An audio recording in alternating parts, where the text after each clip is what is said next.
et bienvenue ici au World Forum pour une économie responsable, 12e édition.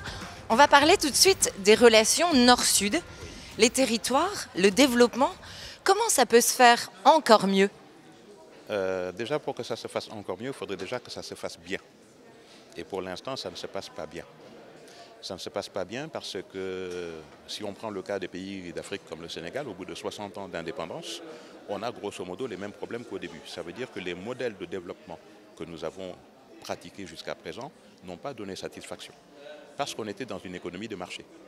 L'économie de marché se définit par des préoccupations à court terme, par une utilisation effrénée des ressources.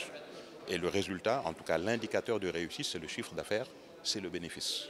Et aujourd'hui que les ressources sont plus rares et que les citoyens du Sud se rendent compte que ces modèles ne fonctionnent pas, on a obligation de trouver d'autres solutions qui soient plus équitables, en tout cas plus équilibrées, qui prennent plus en compte les préoccupations des populations bénéficiaires du Sud et pas uniquement sur des indicateurs comptables et financiers, mais sur aussi de l'extra-financier.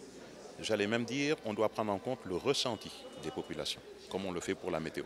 Alors, comme on parle ici au World Forum du super local, vous pensez que justement, au Sénégal, il faut d'abord trouver les solutions sur place, voire dupliquer des solutions du Nord, mais les appliquer si elles le sont? Alors, dupliquer, pas forcément, adapter, oui.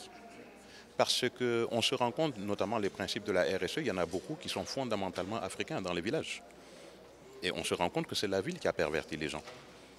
La gouvernance, elle existe dans les villages. C'est en ville qu'elle part à volo. Et donc aujourd'hui, il y a beaucoup de solutions que la RSE nous permet de remettre au goût du jour, d'actualiser. Mais les principes sur lesquels la RSE doit s'appuyer, c'est essentiellement des principes de partage de l'information, de redevabilité et surtout de protection de l'environnement. C'est-à-dire que quand on engage une action, on doit aller au bout de cette action. Je vous donne un petit exemple. Lorsqu'un pays comme le Sénégal intègre les téléphones mobiles, parce que c'est dans l'air du temps, il faut que dans le même temps, on se pose la question de ce qu'on va faire des piles.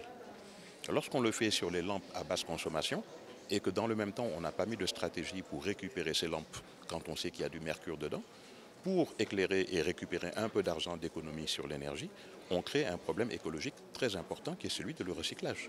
Et donc voilà pourquoi aujourd'hui, dans nos actions de développement, on ne doit pas aller vers le moins cher ou vers le plus rapide, on doit aller vers ce qui, à long terme, est le plus rentable pour tout le monde et le plus sécurisant pour tout le monde. Merci beaucoup Amat et bon World Forum. Merci.